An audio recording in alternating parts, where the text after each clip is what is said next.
자, 강의 한 59페이지. 네.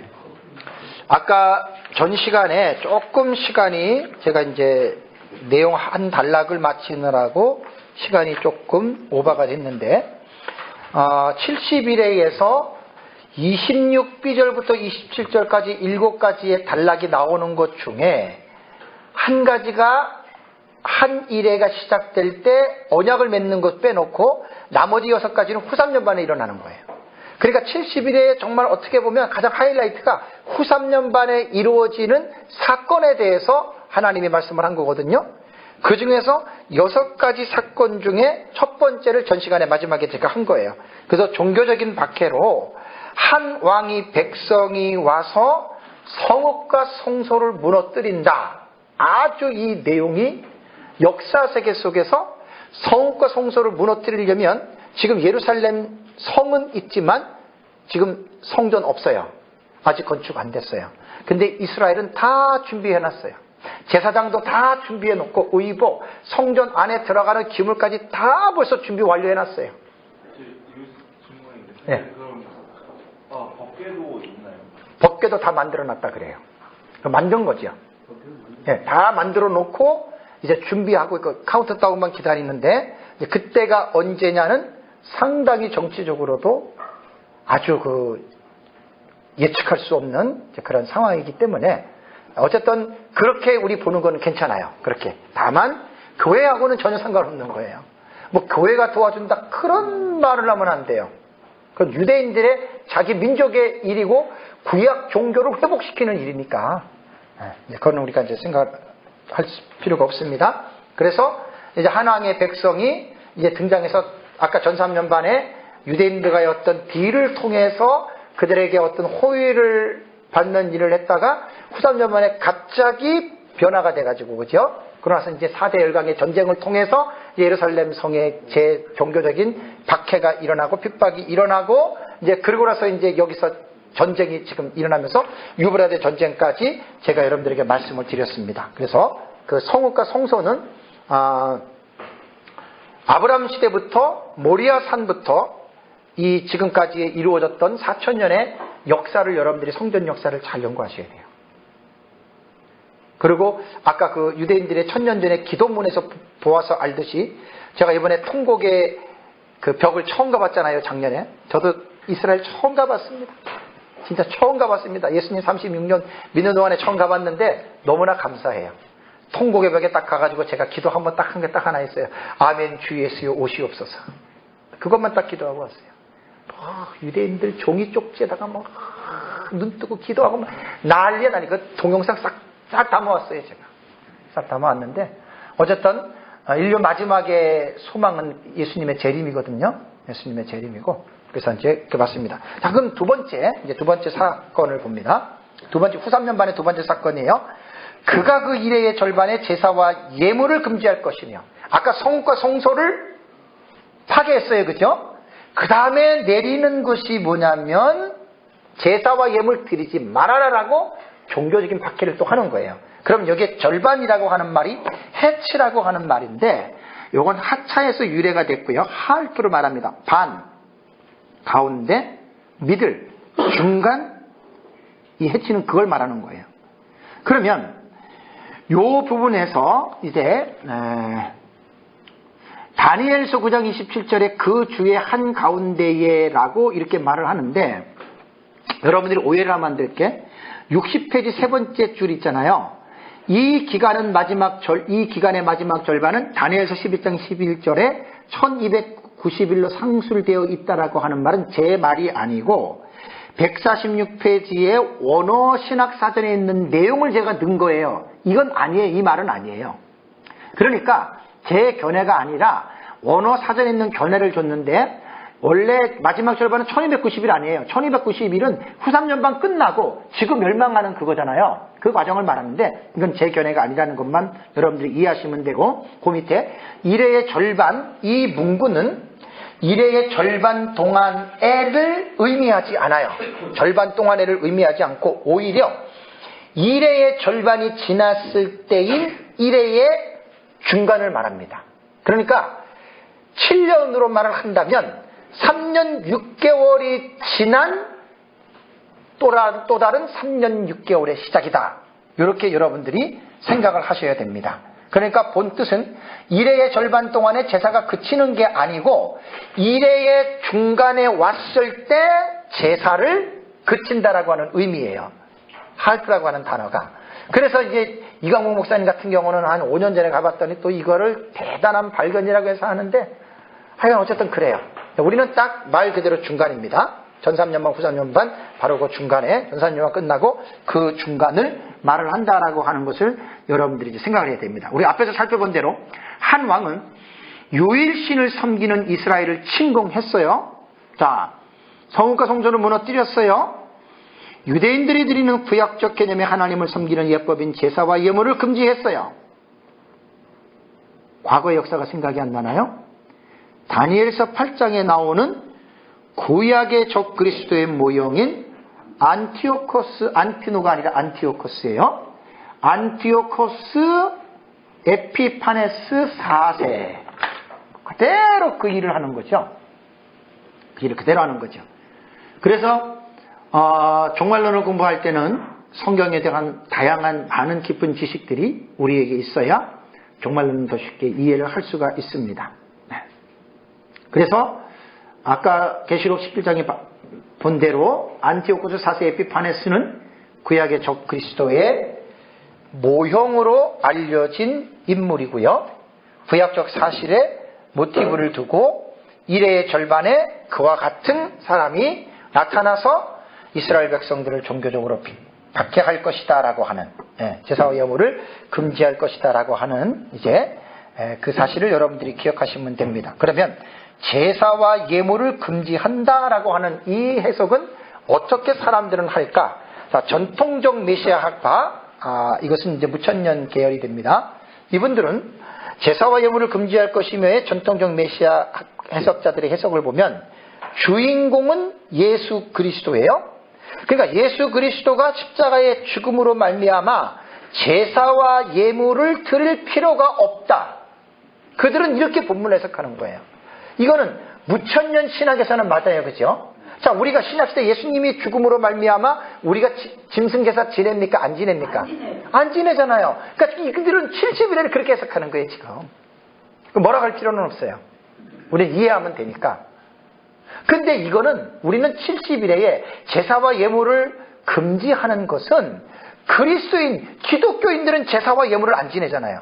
예수님 십자가 이후에 무슨 기독교인들이 희생제사 지냅니까? 안 지내잖아요. 그러면 마지막 때 드리는 민족은 유대인 민족밖에 없어요. 그러니까 그들에게 해당되는 말이지 우리 기독교하고는 상관이 없다. 그래서 전통적 메시아 학파는 초림의 메시아로 해석을 하기 때문에 그들은 계속해서 이렇게 해석을 한다라고 여러분들이 생각을 하면 됩니다. 네. 그 다음에 이제 역사적 전천년의 해석입니다. 우리는 바로 이제 후 3년반의 평화적을 파기한 왕이 이스라엘 백성들에게 하나님께 드린 제사와 예물을 금지하는 것으로 우리는 해석을 한다. 이렇게 보는 거죠. 다음에 세 번째는 후 3년반에 어떤 일이 일어나냐면 포악하여 가증한 것이 날개를 의지하며 설 것이다. 그럼 이 말이 무슨 뜻인가? 주의를 하면 포악이라고 하는 메쇼mem은 샤mem이 기본 어근인데요. 황폐하다, 오싹하게 하다, 깜짝 놀라게 하다라고 하는 이런 의미를 가지고 있는 단어입니다. 포악이라고 하는 단어는 그러니까 성소에 세워진 이 가증한 것은 성소를 황폐하게 하고 올바른 예배를 드리기에 부적합하게 만든다. 그렇기 때문에 황폐한 것을 볼 때에는 어떤 사건을 통해서 일어나는 공포와 충격이라고 하는 의미를 갖는 거예요. 그래서 그것은 외적인 광경에 대한 내적인 반응이다라고 이렇게 주석가들은 주석을 하고 있습니다. 그러니까 우상이 들어서는 거예요. 우상이. 그러니까 그거를 보고 성전이 파괴가 되고 성소에 우상이 들어오고 여러분 그 느낌이 어떻겠어요? 오싹하게 되는 거예요. 정말. 그 다음에 가증한 것이라고 하는 말은 휘끝이라고 하는 이 단어는 구약성경에 28번 나와요. 몹시 싫은 것 혹은 가증한 것을 말을 하는데 이 휘끝이라고 하는 단어는 항상 우상 숭배 행위와 관련할 때 사용되는 단어라고 합니다. 그러니까 하나님 보시기에 믿고 가증한 것이라고 하는 뜻으로서 우상 그 자체를 의미하는 거예요. 그러니까 오싹하게 하다, 황폐하게 하다라고 하는 말은 이 우상을 보면서 생기는 내적인 반응이에요. 그러니까 나 외에는 다른 신을 내게 있게 말지니라고 말한 유일신만 섬겨야 될 그들에게, 또 하나님의 성전에 하나님만 섬기는 그들에게 우상이 들어오고 파괴가 됐을 때 이스라엘 백성들이 보는 내적인 반응은 어떻겠어요? 오싹하잖아요. 그게 메쇼mem이라고 하는 의미예요. 황폐하고. 그 다음에 가증한 것은 여기에서 뭘 말을 하냐면 우상을 말을 하는 거예요. 우상. 이거는 적그리스도가 세우는 거예요. 자신의 형상을 만들어 놓고 내가 바로 이 세상을 구원할 메시아다. 이렇게 이제 스토리가 진행되는 거죠. 그래서 비번에 날개를 의지하며 설 것에 대한 의미가 있습니다. 날개를 의지하며 설 것이라고 하는 것도 해석을 보면 전통적 메시아 해석자들은 그 우상을 성전 자체의 꼭대기가 바로 날개를 의지하는 그거다 얘기를 하고, 가일 같은 경우는 성소의 날개나 인접한 건물로 봐요. 건물. 그래서 본문은 이제 문맥적으로 우리가 이해할 때 카일의 해석이 전 더 타당하다고 생각을 합니다. 그래서 포악하고 가증한 것이 날개를 의지하여 설 것이라고 하는 의미는 인류 종말의 유대인들이 세우는 제3성전에 한왕인 적그리스도가 자신을 형상화한 우상을 성전에 세우는 것으로 볼 수가 있습니다. 그래서 아까 예수님께서 마태복음에 보면 다니엘이 말한 바 멸망에 가증한 것이 성전에 서는 것을 보거든, 그걸 말하는 거예요. 지금 이게 마태복음에. 데살로니가 후서 2장 4절에도 아까 봤잖아요. 자칭 하나님이라고 하고, 그렇죠? 하나님을 대적하는, 이게 다 그런 말씀과 연결이 되는 거예요. 계시록 13장 14절 15절에도 이제 거짓 선지자가 이제 우상을 만들어 놓고 이제 경배하게 하는 이제 그러한 말입니다. 참 여러분, 우리가 이런 종말의 계시의 말씀을 볼 때 귀 있는 자는 성령이 교회들에게 하시는 말씀을 들으라고 7교회를 향해서 하나님은 말씀을 계속해서 전하고 있습니다. 그러면 육신적인 귀가 아니에요. 하나님의 말씀을 영적으로 받아들일 수 있는 귀를 말하는 거예요. 종말론에 대해서 아무리 뭐 이런저런 얘기를 하고 막 해도 그것이 어떤 사람에게는 마음속에 들어와서 새겨지는 사람이 있는가 하면 어떤 사람에게는 한 귀로 들어서 한 귀로 흘러버리는 경우가 있습니다. 뭐 교회에서도 우리 목사님들 설교해 보시면 알겠지만 모든 성도들이 설교한다고 다 아멘하고 은혜를 받는 게 아니에요. 어떤 사람은 한쪽 듣고 한쪽으로 기울어 듣고 올바르게 메시지를 선포했는데 아멘으로 받아들여야 되는데 오히려 시험 듣는 사람도 있잖아요. 여러분 이 설교를 어떻게 생각하십니까? 저도 한 30년을 목회를 하면서 제가 경험한 바로는 설교는요, 영적인 전쟁하는 시간입니다. 영적으로 전쟁하는 시간이에요. 그냥 성도들의 귀를 듣기 좋은 말로 해가지고 그들의 심신이나 마사지 해주는 게 설교가 아니에요. 그런 게 설교가 아니에요. 죽은 영혼을 살리고 병든 영혼을 치유하고 사탄에게 미혹되어 있는 영혼을 메시지를 통해서 그 사탄과 결벌하고 끄집어내는 게 설교거든요. 저는 그런 일념으로 설교를 하고 있어요. 특히 좋은 무슨 뭐 에세이 소설을 가르쳐주는 게 그게 설교가 아니에요. 하나님의 말씀이라고 하는 거는 목사의 말이 아니라 하나님의 계시의 말씀을 선포하는 거거든요. 캐리그마적인 요소가 있어요. 캐리그마적인 요소. 그렇기 때문에 하나님의 말씀을 올바르게 목사가 깨달았다면 내가 선포하는 게 아니라 하나님의 성령의 권위로 하나님의 뜻을 선포하는 거예요. 듣든지 안 듣든지, 은혜를 받든지 시험에 들든지, 그거는 밭의 문제지 씨앗의 문제가 아니에요. 씨 뿌리는 비유에서 씨를 뿌릴 때 문제가 뭔지 아세요? 씨가 문제가 있는 거 아니에요? 뭐의 상태에 따라서 열매를 맺어요? 밭의 상태예요. 밭은 사람의 마음밭이에요. 여러분, 목사가 설교할 때 모든 성도들이 100% 아멘하고 은혜를 받는다고 생각하십니까? 큰 착각이에요. 모든 사람이 너희를 칭찬하면 너에게 화가 있을 것이라고 하는 예수님의 말씀 기억합니까? 하나님의 말씀은 바르게 전파가 됐다고 하는 증거가 아멘으로 수납을 하거나 아니면 돌을 뒤로 치거나 둘 중에 하나 나타나는 거예요. 바른 설교는. 그게 설교예요. 바르게 메시지가 전파되면 아멘하고 화라도 나야 하던가, 아니면 네가 나한테 이런 소리들을, 이 두 가지가 나와야 되는 거예요. 그럼 바르게 설교한 거예요. 근데 이것도 아니고 저것도 아니고 뜻도 미지간 건 설교 아니에요. 그냥 강단에 올라와서 이야기하는 거예요. 이야기. 그냥 성경 읽어놓고 뭐 어쩌고 이렇게 하면 내려오는 거예요. 그건 우리는 하나님의 설교 사역이라고 말은 하지 않습니다. 그렇기 때문에 설교자로서 저도 30년을 해보지만 참 항상 두렵고 떨어요. 이제 오늘 조금 마음이 편해집니다. 이제 2시간 남았어요. 이제 세미나 이런 걸 놓고 강의 놓고 되면 나는 내 자신에게 믿을 구석이 없어요. 저는 저 자신을 못 믿어요. 이거 내가 설교를 어떡하고 강의를 어떡하나. 항상 저는 그게 부담이고 항상 그게 저는 두려워요. 바울이 고린도 교회에서 가졌던 마음처럼 내가 너희 가운데 있을 때 심히 두려워하며 떨었노라. 그러니까 강의할 때나 설교할 때나 성령이 나타나시면 저는 기뻐요. 저는 성도가 많이 오곤 목사님 오늘 은혜를 받았습니다. 그런데 저는 만족을 느끼는 게 아니라 은혜를 받든 안 받든 저는 상관없어요. 내가 강의하고 설교할 때 저만 아는 게 있어요. 하나님과의 관계가. 오늘도 하나님이 성령님이 나타났구나. 그러면 저는 결과를 따지지 않아요. 나는 해피해요.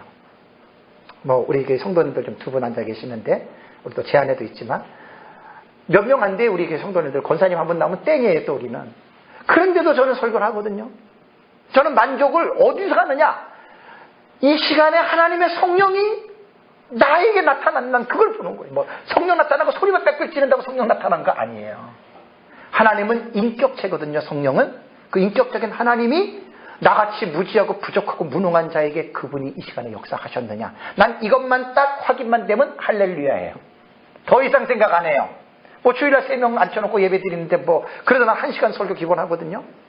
나는 그런 거 따지지 않아요. 그냥 하나님이, 왜냐하면 내가 30년 동안 설교를 하면서 내가 하나님과의 맺고 있는 릴레이션십이 있어요. 관계가 있어요.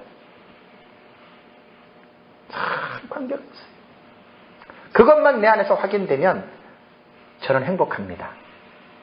제일 행복한 때가 주일날이에요. 저는 성도 몇 명 안 돼도 오전 오후 예배 설교할 때 그 설교로 저는 사는 거예요. 그러니까 잘하고 못하고, 설교는요 잘하고 못하고를 따지면 안 돼요. 바르게 하느냐 바르지 못하게 하느냐를 따지면 돼요. 그래서 이건 그냥 제 경험이에요. 제 경험. 하나님의 그러한 어떤 은혜만 있으면 나는 그냥 할렐루야입니다. 그냥 감사합니다. 감사. 그러면 하나님이 하게 하는 데까지 하면 되는 거지요. 우리 늘 얘기를 합니다. 성도 안 오면 목회 안 하면 돼요. 내가 목회 안 한다고 하나님 나라에 무슨 절대 그렇지 않습니다. 하게 하는 데까지만 하면 돼요. 에스라 사역도 늘 여러분들에게 말씀을 드리지만 여러분들 안 들어오면 저 안 하면 돼요. 그거 안 한다고 무슨 하나님의 나라가 잘못되거나 그런 거 전혀 상관없어요. 그래서 저도 모르겠어요. 언제까지 할지. 항상 나는 내일을 모르고 지금까지 살아가고 있기 때문에 그냥 인간적으로 생각하면 저처럼 아마 대책 없는 사람은 여기 한 사람도 없을 거예요. 저 인간적으로 생각하면요, 진짜 내일 일이 저는요 말도 못한 사람이에요. 저는 그냥 하나님 은혜로 그냥 사는 거예요. 하나님의 은혜로. 근데 내가 너무 좀 믿음이 부족한 것 같아요. 제가. 그래서 하나님 앞에 늘 그렇게 합니다. 네. 그래서 날개를 의지하며 설 것이요라고 하는 말은 이제 우상, 이제 그 부분에 대해서 여러분들이 이제 생각을 하시면 됩니다. 그래서 귀 있는 자들은 성령이 그들에게 하시는 말씀을 들어야 할지니다라고 하는 말은, 참 이거 정말 복된 자는 이 성령이 하시는 말씀을 듣는 사람이 제일 복된 자예요. 근데 종말론에 대한 메시지는 이게 종말론 신학적인 입장을 무시할 수 없어요. 무시할 수 없어요. 무천년주의는 아예 이쪽에 문을 닫아버렸어요. 그러니까 아무리 우리가 진리라고 외쳐도 그들에게는 안 들려요. 왜? 신학이 귀의 구멍을 꽉 막아놨기 때문에 안 들려요. 그건 어쩔 수 없어요. 그래서 너무나 자만심을 가져도 안 되고 우리만 옳다 그러고 상대방 무시하는 거 그것도 죄예요? 그러면 안 돼요. 어쨌든 겸손하게 우리가 보고 있는 역사적 전천년 종말론 신학을 입장을 끝까지 붙잡고 가면서 중요한 건 우리의 삶에 나타나는 삶의 모습이 가장 중요하다고 하는 사실을 기억해야 됩니다. 자, 이제 두 번째입니다. 한 왕이 종교적으로 그렇게 핍박을 했다면 한 왕이 멸망을 할 것이다라고 하는 메시지가 70일 속에 담겨져 있어요. 자, 한 왕의 멸망에 대해서는 70일에 계시 중복적으로 기록이 되어져 있는데 아까 봤죠? 26시절과 27디절에 기록이 되어져 있습니다. 그러면 26시절이 뭐예요? 그의 마지막은 어떻게 해요? 홍수에 휩쓸림 같을 것이요 그랬죠. 그죠? 그의 마지막은 홍수에 휩쓸릴 것이요. 그 다음에 27절 디절은 62페이지에 가면은 또 이미 정한 종말까지 진노가 황폐하게 하는 자에게 쏟아지리라 하였느니라. 이것은 바로 한 왕인 적그리스도가 하나님에 의해서 심판을 받아서 멸망할 것이라고 하는 것을 70일의 계시에 이미 담고 있다는 이야기예요. 아까 제가 시간상 설명을 잠깐 못 드렸는데 다니엘서 7장 11절을 한번 보실래요? 다니엘서 7장 11절. 다니엘서 제가 아까 막 시간 관계 때문에 막 뛰어넘어가고 막 그랬었는데 61페이지 예. 네네. 다니엘서 7장 11절 한번 같이 읽겠습니다. 시작. 그때에 내가 작은 뿔이 말하는 큰 목소리로 말미암아 주목하여 보는 사이에 짐승이 죽임을 당하고 그의 시체가 상한 되어 타오르는 불에 던져졌으며 라고 말을 했습니다. 그러면 여러분 여기에서 다니엘서 7장 11절에 말하는 이 짐승은 누구겠느냐는 해석을 해야 돼요. 이 짐승은 적그리스도예요. 그래서 다니엘서 7장에서 이미 적그리스도가 죽임을 당했는데 다니엘서 7장 11절에서 묘사하고 있는 내용은 그의 시체가 상한 바 되어 타오르는 불에 던져졌다. 그러니까 이렇게 생각하면 돼요. 뭐 총에 맞았든지 뭐에 붙잡혔든 간에 그냥 산채로 어떻게 해요? 그냥 불에다가 집어 던져졌다라고 하는 그 말이거든요. 그러면 이 말하고 그 뒷장으로 여러분들이 넘어가셔서 계시록 19장을 한번 보세요. 계시록 19장 19절 20절 읽겠습니다. 또 내가 봄에 그 짐승과 땅의 임금들과 그들의 군대들이 모여 그 말탄 자와 그의 군대들이 모여 그 말탄 자와 그의 군대와 더불어 전쟁을 일으키다가 짐승이 잡히고 그 앞에서 표적을 행하던 거짓 선지자도 함께 잡혔으니 이는 짐승의 표를 받고 그의 우상에게 경배하는 자들을 표적으로 미혹하던 자라. 이 둘이 어떻게 해요? 산채로 유황불 붙는 못에 던져지고. 그러면 요한계시록 19장에 나오는 이 짐승은 누구지요? 이게 적그리스도예요. 그럼 다니엘서 7장에 말한 짐승도 적그리스도이고 요한계시록 19장에 죽는 이 사람도 적그리스도 짐승인데 죽는 모습이 다니엘서와 요한계시록이 차이가 있을까요 없을까요? 그걸 한번 발견해 보세요. 차이가 있어요. 다니엘서는 시체가 상한 바 되어 불에 던져졌는데 요한계시록은 산채로 어디로 떨어져요? 이거 해석하기 쉽지 않아요? 어려워요? 동일한 죽음이에요. 동일한 사람이에요. 나 이거 차 좀 조금만. 그럼 이거 어떻게 해석해야 돼요? 제가 이제 주경 신학에 관심을 갖고 성경을 한 15년 정도 이렇게 나름대로 그냥 학자는 아니지만 그냥 주석가들의 주석을 보면서 이제 계속 연구를 하고 있거든요. 성경을 해석하다 보면 똑같은 동일한 사건을 말을 할 때 다른 곳에서 말하는 경우가 있거든요. 다른 곳에서 말을 할 때 상치가 될 때는, 맞지 않을 때에는, 뭔가 안 맞을 때에는 고민을 해야 돼요. 연구를 하지 않는 사람들은 이거 안 맞나 그러고 그냥 넘어가거든요. 연구는 그런 걸 연구를 하는 거예요. 왜? 분명한 동일한 사건이고 동일한 사람을 말을 하는데 왜 표현하는 방식이 다를까? 그건 성경이 틀린 게 아니라 우리의 이해 능력이 모자라고 부족해서 그래요. 그래서 학자들의 도움이 필요한 거예요. 이거는 사실 좀 민 목사님 그 사역에서도 이제 질문을 몇 년 전에 누가 했음에도 불구하고 이 부분에 대해서 정확한 답변을 못 내렸어요. 저는 제 나름대로 답변을 내리는 것은 성경을 해석할 때에는 4대 신학의 카테고리가 있어요. 주경신학, 조직신학, 역사신학, 실천신학. 성경 해석은 어떤 신학의 한 분야만 가지고 절대 해석이 안 돼요. 모든 신학이 총동원이 돼서 성경을 해석할 때 그 신학이 뒷받침이 돼야 되는 거예요. 그래서 조직신학이라고 하는 것은 상당히 성경을 해석하는데 틀을 잡아주기 때문에 조직신학이 얼마나 중요한지 몰라요. 그렇다고 조직신학이 다냐? 성경신학도 무시할 수가 없어요. 성경신학은 20세기 들어와서 성경신학이 자유주의 학자들에 의해서 발전된 학문이 성경신학이거든요. 20세기에. 그런데도 지금 보수주의 신학에서 성경신학을 다 받아들이고 있어요. 고신이나 총신이나 지금 이 성경신학 개설 안 한 학교가 없을 정도로 지금 아주 보수주의에서도 성경신학에 대한 상당히 중요한 의미를 부여하고 가르치고 있단 말이에요. 그래서 성경은 어느 신학의 한 파트만 가지고 성경을 해석하다 보면 반드시 치우친 해석을 할 수밖에 없어요. 그럼 이 말입니다. 자, 그의 시체가 상한 바 돼서 시체가 그냥 불에 떨어졌는데 요한계시록에는 산채로 유황불 붙는 못에 던져졌다. 그러면 요한계시록에 나타난 이 해석을 문자 그대로 해석한다면 살아있는 몸을 가지고 어디로 떨어졌다는 거예요? 무슨 불? 유황불은 어디예요? 지옥으로.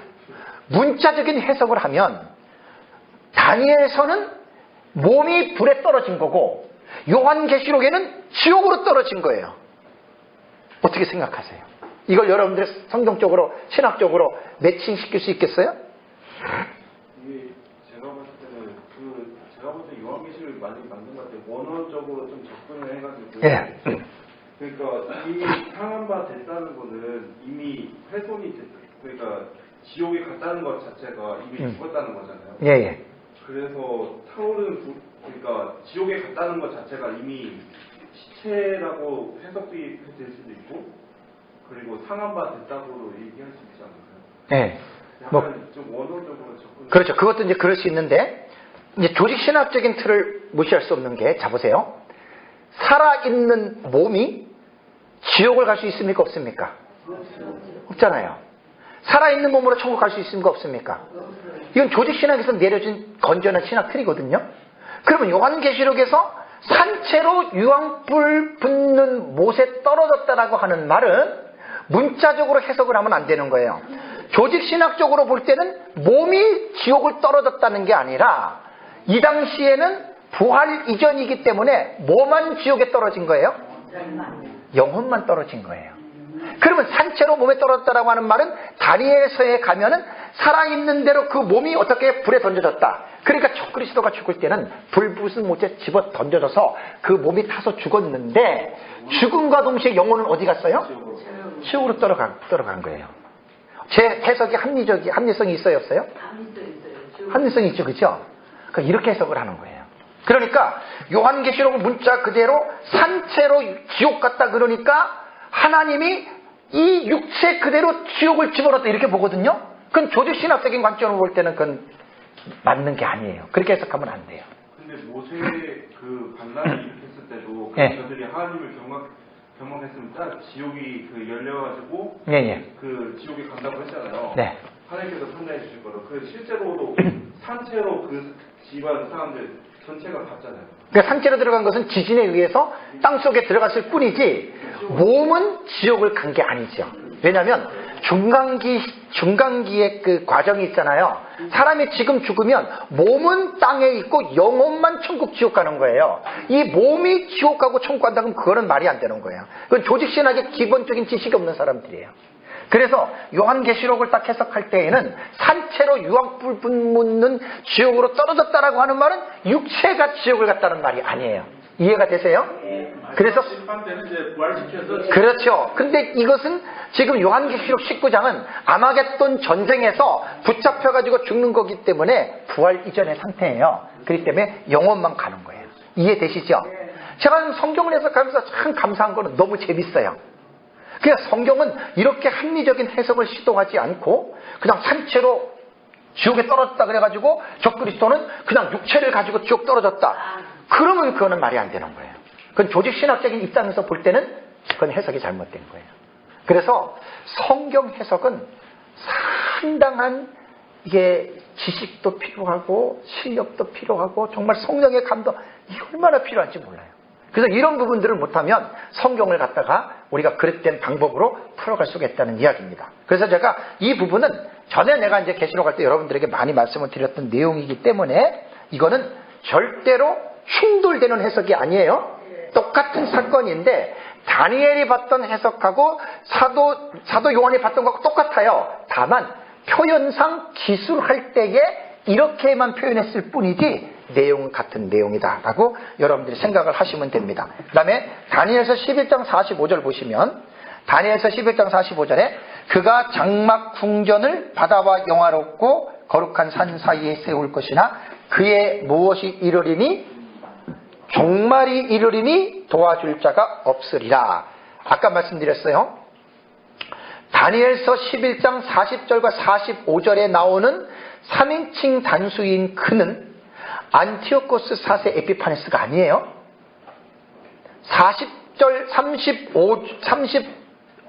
40절부터 넘어가는 다니엘서 11장 36절부터 45절까지 넘어가는 이 단락은 마지막 때에 나타나는 바로 적그리스도에 관한 내용이라고 하는 사실을 여러분들이 기억하셔야 돼요.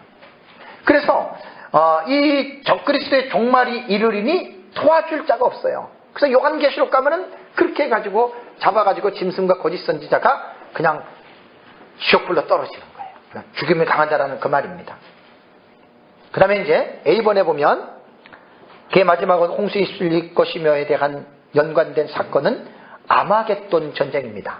아마겟돈은 뒤에 자세하게 제가 설명을 하는데, 자, 아마겟돈 전쟁을 대부분 사람들이 생각할 때 우리가 전쟁이라고 하는 용어를 사용할 때는 어때요?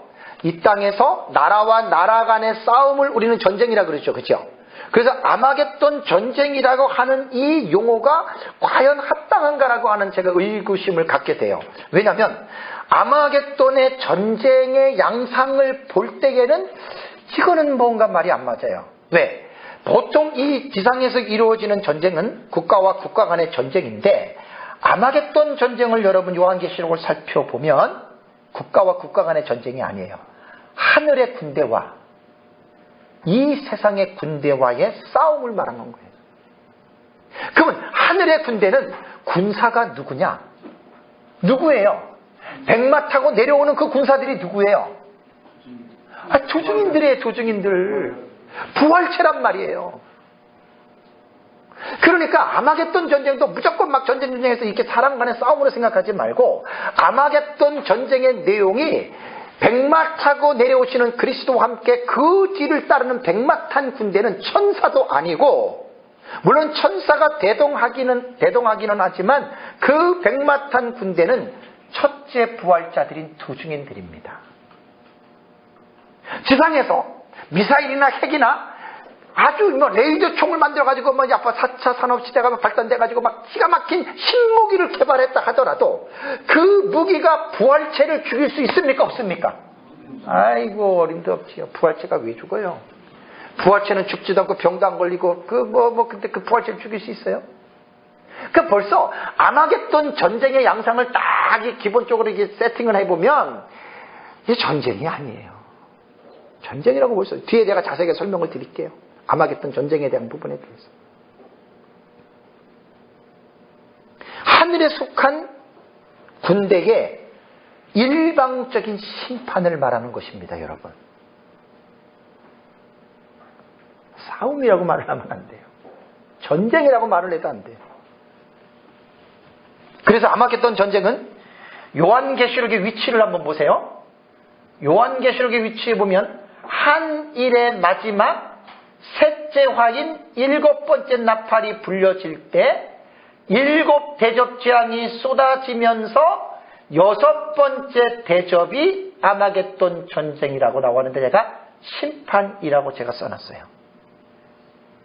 이거 요한계시록 이거 도표요. 참 이거 뭐 제가 만들었다고 자화자찬하는 게 아니라 요한계시록 1장부터 22장 이 안에 다 들어가 있어요. 이거 찾아내는 것도 쉽지 않을걸요? 이거 다 찾아내는 사람은 그만큼 실력 있는 사람이에요. 제가 이 도표 만들어내고 한 25번 교정을 받거든요. 인쇄소에 돈도 많이 주지도 않고 딱 5만 원 주고 찾아갔으니 얼마나 눈총을 줬겠어요, 저를. 어떤 작품을 만들어 놨어요. 요한계시록 1장부터 22장이 이 안에 다 들어가 있어요. 다 들어가 있어요, 여기에. 그래서 아마겟돈 전쟁은 여기에 들어갑니다. 여기 위치가. 포지션이 여기에요. 아마겟돈 전쟁이 끝나자마자 하늘해가 멈추고 마치고 7번째 대접이 쏟아지면서 지구가 멸망하는 거예요. 그래서 아마겟돈 전쟁은 바로 뒤에서 제가 좀 더 다루는 것으로 이렇게 하겠습니다. 다음에 이제 두 번째입니다. 그 밑에 후 3년반에 나타나는 한왕의 멸망에 대해서 마지막 두 번째는 또 이미 정한 종말까지, 그러니까 종말을 정해놨어요. 70일의 계시에서 24절에 내 백성과 내 거룩한 성을 위하여 이른 이래로 뭘 정했다? 기한을 정했다. 이게 종말의 기간이에요. 70일의 계시에서 24절에 명확하게 종말의 엔타임을 명시했잖아요. 그러니까 이미 정한 종말까지, 70일에 끝나는 종말까지 하나님의 진노가 황폐하게 하는 자에게 쏟아진다라고 하는 말은 한 왕에 대한 하나님의 진노가 그에게 쏟아진다 그 말이에요. 그러니까 동일한 사건이에요, 그죠? 동일한 사건을 병행적으로 기술했기 때문에 동의어적 대꾸법이라고 한단 말이에요. 이런 성경의 기법을. 그래서 성경을 해석할 때 문학적인 지식도 필요하고 다 필요한 거예요. 저는 사실 준비 없이 목사가 됐어요. 그냥 신학교 다니고 목사 안수 받으면 다 되는 줄 알았더니 나중에 이제 목회하다가 안 돼가지고 하나님 성경 연구하다 보니까 얼마나 나한테 부족한 것이 많이 보이든지 하고 싶은 게 너무 많이 생겼어요. 영어도 하고 싶고 히브리 헬라어도 하고 싶고 국문학도 전공하고 싶고 국문학. 여러분 우리말 성경 국어로 우리말로 됐잖아요. 이거 문법적으로 해석할 수 있어야 돼요. 그러니까 동의어적 대꾸법이 뭐냐고요. 다 그런 거예요. 그런 거. 그래서 아들 하나 있는데 이제 뒤늦게 신학을 갔는데 내가 걔한테 너무 많이 주문을 하는 것 같아가지고 이제 안 하지요. 국문학도 해야 된다. 뭣도 해야 된다. 뭣도 해야 된다. 뭣도 해야 된다. 애가 터져 죽지요. 근데 안 해요. 그런 얘기. 그러니까 이제 제가 이제 이 나이에 하나님이 자식을 하나 주시면 그렇게 할 거예요. 근데 그렇잖아요. 그거는. 근데 어쨌든 참 제 마음이 그런 마음이에요. 왜냐하면 이제 목사가 되고서도 나중에 이제 많이 내가 연구를 하다 보니까 이거 진짜 너무나 내가 부족해가지고 이게 너무 그런 거예요. 너무 선상 손자들한테 해가지고 그렇다고 내가 손자를 갖다가 교육시킬 수 없잖아요. 예? 큰 손자가 지금 중학교 2학년인데 내가 데려와서 히브리어 공부하고 라틴어 공부하고 말도 안 되잖아요. 나는 그러고 싶은데 그건 내 생각이고 그만큼 제가 참 내 자신의 부족함 때문에 내가 지금 느끼는 거예요. 지금 이런 부분에 대해서 정한 종말까지 하나님이 인류의 종말을 결정하셨다는 거예요. 그래서 전통적 메시아 학파는 주 70년의 디도에 의해서 멸망했다 이렇게 그들은 말하는 거예요. 로마가 멸망 이렇게 그들은 해석을 하잖아요. 근데 우리 역사적 전천년주의는 우리는 이렇게 해석을 하지 않습니다. 인류 종말에 나타나는 아마겟돈에서 메시아에 의해서 이제 이루어지는 한 왕의 멸망을 하나님께서 정하셨다라는 의미로 우리는 해석을 해야 됩니다. 그런데 우리말 성경에 진노가 황폐하게 하는 자에게 쏟아진다는 말이 나오잖아요. 그죠? 원어에는 진노가 없어요. 그러니까 또 이미 정한 종말까지 황폐한 자에게 쏟아진다. 그럼 뭐가 쏟아지겠어요? 재앙이죠. 그래서 이제 의역을 한 거예요, 의역을. 그래서 성경을 번역할 때 의역이 필요할 때가 있고 또한 잘못될 수도 있어요. 그건 잘 선정을 해야 돼요. 이거는 의역으로 삽입을 했어도 상관이 없어요. 그죠? 어차피 적그리스도에게 하나님의 정말 뭔가 쏟아진다고 하는 말은 좋은 게 쏟아질 리는 없잖아요. 그죠? 하나님의 진노와 저주가 쏟아질 수밖에 없다고 하는 이제 그런 것이 됩니다. 그 다음에 이제 황폐하게 하는 자라고 말을 했습니다. 황폐하게 하는 자. 이 황폐하게 하는 자가 바로 적그리스도가 마지막 때에 하나님을 대적하는 이제 그 상황에 대해서 지금 말을 한 것입니다. 네. 그래서 이제 한 왕의 심판은 인류의 종말의 전체적인 윤곽으로 볼 때 여섯째 대접 재앙에서 일어나는 사건으로 그는 아마겟돈에서 최후의 종말을 맞이하게 되는 거예요. 앞에 우리 아마겟돈 전쟁 봤잖아요. 그죠? 네. 그래서 이것은 이제 여섯 번째 대접으로 이제 이 부분이 결국은 이제 그렇게 넘어간다라고 하는 것을 이제 보시면 되겠습니다. 네. 그 다음에 이제 마지막 시간에 다룰 게 세 번째가 이게 이제 마지막이 되거든요.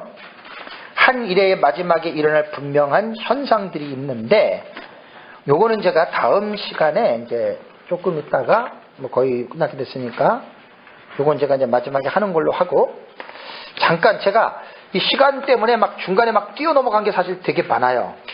조금 더 함께 갔으면 하는 내용들을 많이 뛰어 넘어갔는데, 혹시 한 5분에서 10분 정도 제가 좀 시간적인 여유를 드릴 테니까 혹시 궁금한 거 있으면 한번 질문 한번 해보세요. 제가 아는 한도 내에서 한번 대답을 해볼게요. 지금 공부하는 이 내용과 함께 질문하면 제일 좋아요. 조금 중간에 좀 미비한 거라든가 이런 부분에 대해서. 네. 지금 어차피 71회에서 여기 다시 보세요. 26비절이 한왕의 백성이 와서 그 성읍과 성소를 무너뜨리려니와 이게 B절이고, C절이 그의 마지막은 홍수에 휩쓸릴 것이며, 이게 C절이고 그 다음에 또 끝까지가 D절이에요. 또 끝까지 전쟁이 있으리니 황폐할 것이 작정되었느니라. 26B절부터 D절까지는 여기를 고치셔야 돼요. 26B부터 26D까지입니다. D까지. 이게 바로 후 3년 반에 나타나는 사건이라는 이야기예요. 후 3년 반에. 그 다음에 이제 27절 A절이 연대계적으로 앞으로 빠져나오잖아요. 한일의 시작이니까. 그 다음에 나머지 B번부터는 또 후 3년 반에 나오는 거예요. 그래서 7가지의 사건이 한 가지는 한일의 언약을 맺을 때 빠져나오고 나머지 6가지는 다 이 후 3년 반에 나오는 사실이라는 이야기예요. 그러나 다니엘서 71에게는 이 후 3년 반에 대한 윤곽이라든가 그러한 내용이 전혀 없이 사건만 딱딱딱딱딱 얘기를 해놓은 거예요. 그래서 이 사건을 풍성하게 이해하기 위해서는 다니엘서에서는 못 찾아요. 요한계시록으로 들어와야 돼요. 요한계시록으로 딱 들어가면은 저 사건들이 기가 막히게 연결이 됩니다. 그게 요한계시록이에요. 참 다니엘서를 공부하고 요한계시록의 저 한 일에 대한 저 사실을 딱 공부할 때 뭔가 마음속에 불덩이가 확 들어와야 돼요. 너무 기가 막혀요. 어떻게 한 일에가 저렇게 하나님이 기가 막히게 대비를 해서 준비하셨을까? 그리고 요한계시록을 한 일회로 이렇게 해석하는 게 여러분 이게 쉬운 줄 아세요? 아니에요. 사람이 저렇게 할 수 없다고 봐요. 저는. 하나님이 또 민 목사님이 또 이렇게 연구를 하셨지만 민 목사님도 혼자 한 게 아니에요.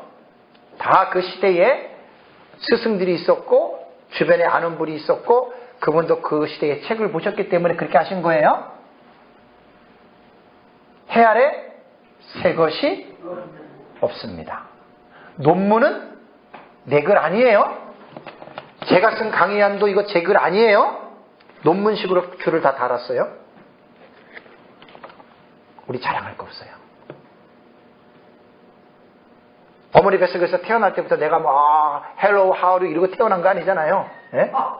그리고 태어난 사람 하나도 없어요. 다 아빠 엄마 배우고 그래서 우리는 다 남을 통해서 배워서 우리가 그 지식을 가지고 사용하는 거지. 다 겸손해야 됩니다. 내가 책을 써도 내가 썼습니까? 내가 다 배운 거 쓴 거지. 그죠?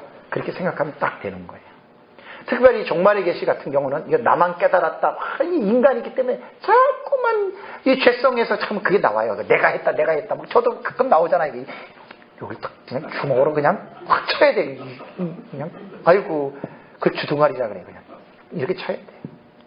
자랑할 게 없어요. 자랑할 게 없어요. 배운 거예요. 그냥 정리한 것뿐이에요. 중요한 거는 이 계시의 내용이 뭐고 의미가 뭐냐를 깨닫는 거예요. 그리고 마지막 종말에 예수 그리스도의 재림하시기까지의 앞으로 어떤 일들이 일어났느냐를 계시의 전 사색을 통해서 우리는 발견하고 그 다음에 그 계시를 가지고 우리는 준비하는 자가 되는 거예요. 준비. 이게 교육이란 말이에요. 이게 하나님의 말씀은 듣는 자가 의인이 아니에요. 듣고 실행하는 자가 의인이라고 분명히 야고보서는 말을 했죠. 그렇죠?